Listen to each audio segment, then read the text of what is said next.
Assalamualaikum warahmatullahi wabarakatuh.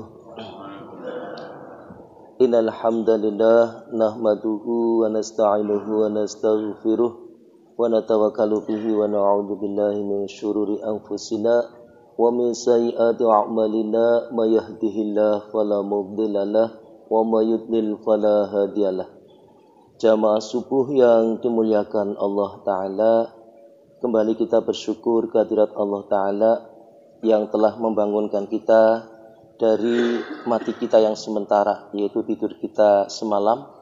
Allah bangunkan, tiada maksud lain dari Allah Ta'ala adalah rasa kasih sayang Allah Ta'ala kepada kita.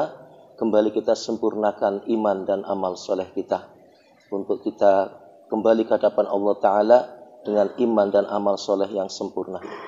Oleh karena itu, marilah kita berharap pada Allah agar pagi ini dan seterusnya, ketika umur kita masih diberikan Allah Ta'ala, kita memberikan yang terbaik untuk diri kita, sehingga kelak menghadap Allah Ta'ala dalam keadaan sukses, mendapatkan ridha Allah Ta'ala, masuk ke dalam surganya Allah Ta'ala. Allahumma amin.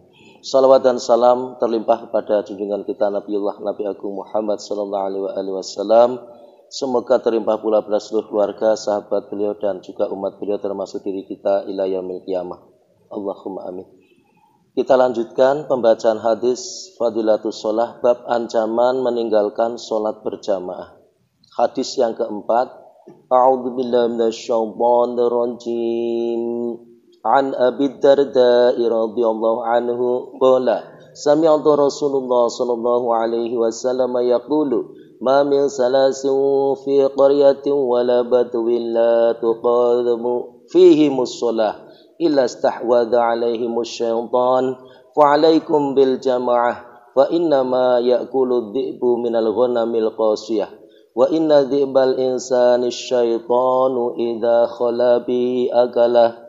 Rawahu Abu Dawud wa Ahmad wa Nasai wa Ibnu Huzaimah wa Ibnu Hibban wa Hakim kadza fi Tarhib. Dari Abu Darda radhiyallahu anhu berkata, saya mendengar Rasulullah sallallahu alaihi wasallam bersabda, tidak ada 3 orang yang tinggal di sebuah kampung atau di suatu pedalaman dan mereka tidak mengadakan sholat berjamaah, kecuali syaitan telah menguasai mereka. Maka berjamaahlah kalian, sesungguhnya serigala hanya akan memangsa kambing yang terpisah dari kelompoknya. Hadis riwayat Abu Dawud, Ahmad, Nasai, Ibnu Huzaimah, Ibnu Hibban dan Hakim dalam kitab At-Tarhib. Keterangan hadisnya sebagai berikut. Hadis di atas menjelaskan bahwa walaupun hanya ada 3 orang di suatu tempat, hendaknya mereka sholat dengan berjamaah.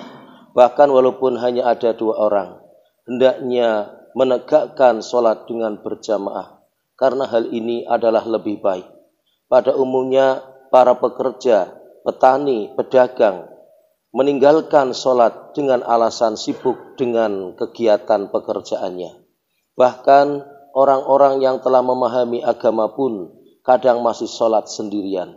Padahal jika mereka itu berkumpul di suatu tempat, sudah tentu mereka dapat membuat suatu jamaah yang besar, sehingga akan menghasilkan pahala yang lebih besar pula. Untuk mendapatkan sedikit uang, orang mau bersusah payah tanpa memperdulikan hujan, panas, dingin, dan sebagainya. Sayangnya mereka rela meninggalkan pahala yang sangat besar tanpa merasa rugi sedikit pun. Jika mereka mau sholat dengan berjamaah di tengah-tengah hutan, maka pahalanya tentu jauh lebih besar.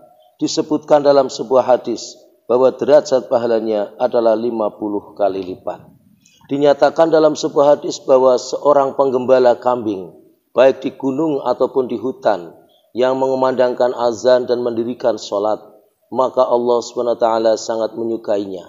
Dan dengan bangga Allah SWT berkata di hadapan para malaikatnya, lihatlah hambaku yang telah mengumandangkan azan, lalu ia mendirikan sholat. Ini semua karena rasa takutnya kepadaku. Sungguh aku telah mengampuninya, dan aku menjanjikan baginya satu tempat dalam surga. Diambil dalam kitab Mishkat. Demikianlah apa yang kita dengarkan dari sebuah hadis yang memberikan semangat motivasi kita untuk menegakkan sholat berjamaah. Karena sungguhnya sholat berjamaah ini adalah perintah Allah Ta'ala, warka'u ma'aroki'in, dan juga contoh dari Rasulullah Sallallahu Alaihi Wasallam, karena beliau walaupun sakit sekalipun beliau tidak pernah meninggalkan sholat berjamaah. Itu satu kehebatan yang biasa.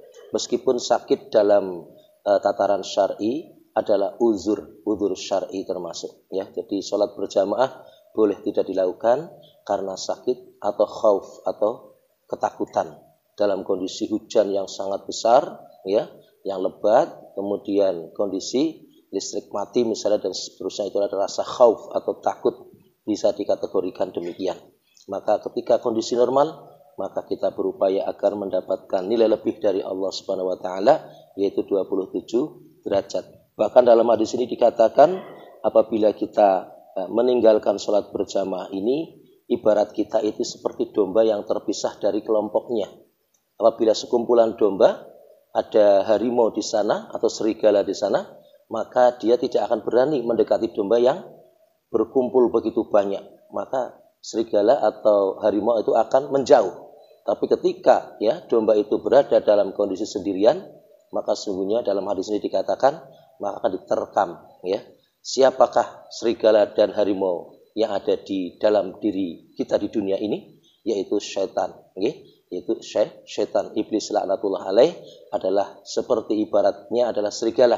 Ketika manusia berada dalam sholat, tidak berjamaah, maka sungguhnya akan diganggu oleh iblis. Demikian. Mudah-mudahan kita bisa menjaga kekhusyuan kita dengan sholat berjamaah, karena akan dinilai oleh Allah Ta'ala sebagai sholat yang sempurna insyaAllah. Demikian, dan mari kita tutup bersama dengan doa kafaratul majlis. Subhanallah wa bihamdi, subhanakallahumma bihamdika, asyhadu an la ilaha illa anta, astaghfiruka wa atubu ilaih. Assalamualaikum warahmatullahi wabarakatuh.